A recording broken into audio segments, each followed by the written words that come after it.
सरकार एक और सरकारी बैंक को बेचने की तैयारी कर रही है। सरकार की आईडीबीआई बैंक में 51% हिस्सेदारी बेचने की प्लानिंग है। हिस्सा बिक्री की खबरों के बाद वीरवार को आईडीबीआई बैंक का शेयर रॉकेट हो गया। वीरवार को आईडीबीआई बैंक 7.25% चढ़कर 43 रुपए पर बंद हुआ। कारोबार के दौरान आईडीबीआई बैंक में 10% से ऊपर चला गया था। पिछले एक महीने में इस शेयर ने 22.5% का रिटर्न दिया है। 3 साल में इस शेयर ने 74% का रिटर्न दिया है। खबरों की माने तो 51% से कम हिस्सेदारी बेचने के लिए सरकार तैयार नहीं है।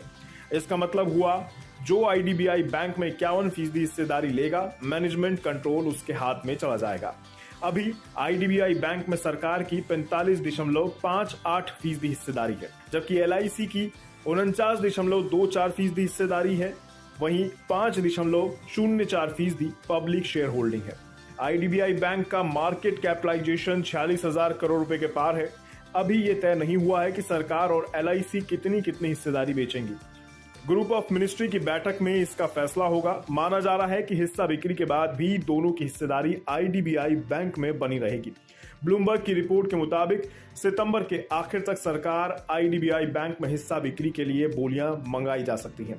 किसी भी बैंक में 40% से ज्यादा हिस्सेदारी बेचने के लिए आरबीआई की मंजूरी की भी जरूरत होती है, जबकि नॉन रेगुलेटेड कंपनियां सिर्फ 10 से 15% हिस्सा ही खरीद सकती हैं। आईडीबीआई बैंक की पहली तिमाही के नतीजे भी अच्छे आए थे। अप्रैल जून तिमाही में आईडीबीआई बैंक का मुनाफा सालाना आधार पर 25% बढ़कर 756 करोड़ रुपए रहा था, जबकि पिछले साल समान अवधि में मुनाफा 603 करोड़ रुपए रहा था। ब्याज कमाई में सालाना आधार पर 17% की बढ़ोतरी देखी गई। पहली तिमाही में ब्याज से बैंक को 2021 करोड़ की कमाई हुई। नेट एनपीए सालाना आधार पर 1.67% से गिरकर 1.25% पर आ गया। यानी पहली तिमाही में आईडीबीआई बैंक का मुनाफा बढ़ा है और एनपीए गिरा है। ये दोनों ही बैंक के लिए शुभ संकेत हैं। आईडीबीआई बैंक में स्टेल सेल से सरकार को चालू कारोबारी साल में विनिवेश लक्ष्य पूरा करने में मदद मिलेगी।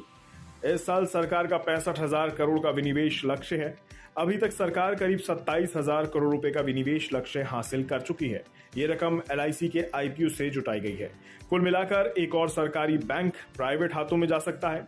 बाजार के जानकारों की माने तो आईडीबीआई बैंक हिस्सा बिक्री की खबरों की वजह से फोकस में रह सकता है। अगर बैंक की कमान प्राइवेट हाथों में जाती है तो शेयर में और तेजी आ सकती है। अगर आपको हमारे इस वीडियो में दी गई जानकारी पसंद आई हो तो इसे लाइक और शेयर जरूर करें। साथ ही हमारे चैनल को सब्सक्राइब करना ना भूलें। धन्यवाद।